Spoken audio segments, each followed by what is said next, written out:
Tamil Senior May 1988. Get ready. 10 seconds. 5 seconds. Start.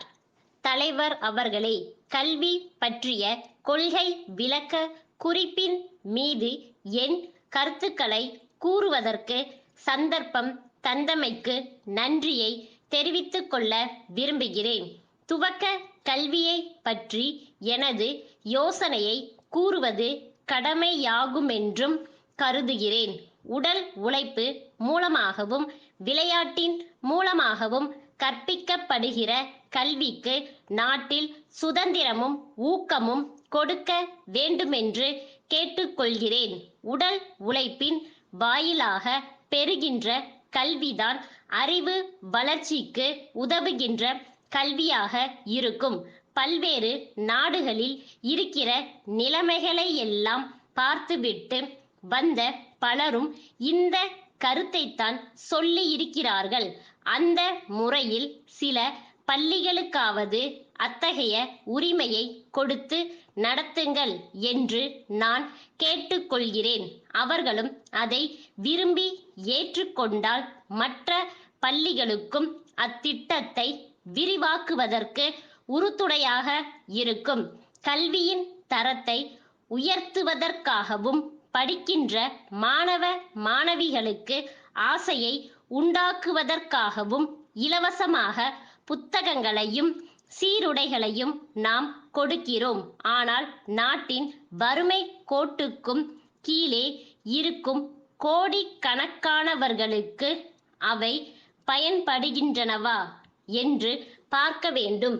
நம் மாநிலத்தை மட்டும் எடுத்து கொண்டாலும் இங்கே உள்ள சுமார் 6 கோடி மக்களில் ஆசிரியர்கள், டாக்டர்கள், இன்ஜினியர்கள் போன்ற மேல்தட்டில் உள்ளவர்கள் கெட்டிக்காரர்களாக இருப்பதால் அதிகமான வளத்தை எடுத்துக்கொண்டு விடுகிறார்கள். வறுமை கோட்டிற்கு கீழே வாழ்கிறவர்களுக்கு நாம் ஒன்றும் கொடுக்க முடிவதில்லை. உடல் உழைப்பு செய்கிறவர்களுக்கு நாம் என்ன கொடுக்கிறோம்? காலை முதல் மாலை வரை செய்வதற்கு வேலை கொடுக்கிறோம். மேல்தட்டிலே உள்ளவர்கள் பெறுகின்ற வசதிகளை அவர்கள் அனுபவிக்க முடிவதில்லை. அதனால் அவர்களுக்கும் வாழ்க்கையில் உற்சாகம் இருப்பதில்லை. மிகவும் கீழ்த்தட்டில் உள்ளவர்கள் எப்படியும் வாழலாம் என்ற அடிப்படையில் சம்பாதித்து வாழ்க்கை நடத்துகிறார்கள். இடையில் இருப்பவர்கள்தான் மிகவும் கஷ்டப்படுகிறார்கள். நாட்டில் உண்மையான கல்வி பரவ வேண்டுமானால், மனித பண்பாடு அழியாமல் காப்பாற்றப்பட வேண்டுமானால், அறிவு வளர்ச்சியடைய வேண்டுமானால், பொருளாதார சமத்துவம் நிலை நிறுத்தப்பட வேண்டும் என்று சொல்லிக்கொள்ள விரும்புகிறேன். அடுத்து, உயர்நிலை பள்ளி கல்வியில் சிறப்பாக இருப்பது இன்றைய தினம் தொழிற்கல்வியாகும். இந்த கல்வி மூலம் அநேக மாணவர்கள் நல்ல திறமையை பெறுகிறார்கள். ஆனால் அந்த திறமையை பயன்படுத்தி போதுமான அளவு எதிர்காலத்தில் அவர்களால் சம்பாதிக்க முடிவதில்லை. மீண்டும் அரசாங்கத்தை பார்த்து எங்களுக்கு வேலை கொடுங்கள் என்று கேட்கிறார்கள். அப்படிப்பட்டவர்களுக்கு எவ்வாறு தொழிலை நிர்வகிப்பது என்பதை பற்றியும் சொல்லி கொடுக்க வேண்டும். கற்றதை செயல்படுத்துவதற்கேற்ற உதவியும் ஊக்கமும் அவர்களுக்கு அளிக்கப்பட வேண்டுமென்று கேட்டுக்கொள்கிறேன்.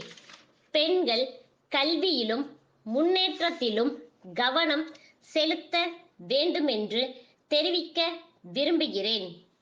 தஞ்சாவூர் அருளானந்த நகரில் உள்ள ராஜராஜன் கலை மன்ற தலைவர் திரு மணிமாறன் தருமபுரி நகராட்சி ஆணையருக்கு எழுதிய கடிதம்.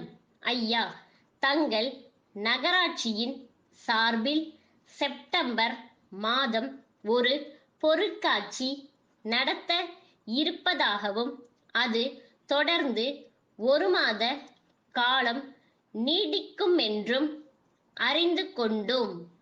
பொருட்காட்சியில் அமைக்கப்பட்டுள்ள கலையரங்கில் ஒவ்வொரு நாளும் நாடகம், நாட்டியம், இசை நிகழ்ச்சிகளும் நடைபெற இருப்பதால் எங்கள் கலை மன்றத்தின் சார்பாக ஒரு விண்ணப்பத்தை தங்கள் கவனத்திற்கு கொண்டு வர விரும்புகிறோம்.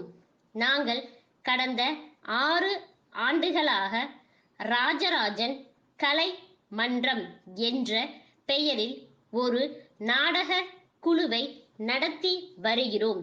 தேசபக்தியூட்டும் கப்பலோட்டிய தமிழன், பண்டை கால சிறப்பை வெளிப்படுத்தும் ராஜராஜ சோழன் போன்ற நாடகங்களுடன் அரசு நல திட்டங்களான குடும்ப கட்டுப்பாடு, சிறு சேமிப்பு, பிரச்சார நாடகங்களும் நடத்தி வருகிறோம். நகர மக்களின் நலன் கருதி நடைபெறும் இப்பொருட்காட்சியில் 1 அல்லது 2 நாட்கள் எங்கள் நாடகங்களை நடத்துவதற்கு அனுமதியளித்தால் மிக்க நன்றியுடையவர்களாயிருப்போம். இது பற்றிய தங்களது முடிவினை விரைவில் எதிர்பார்க்கிறோம். தங்கள் நம்பிக்கையுள்ள ஸ்டாப்.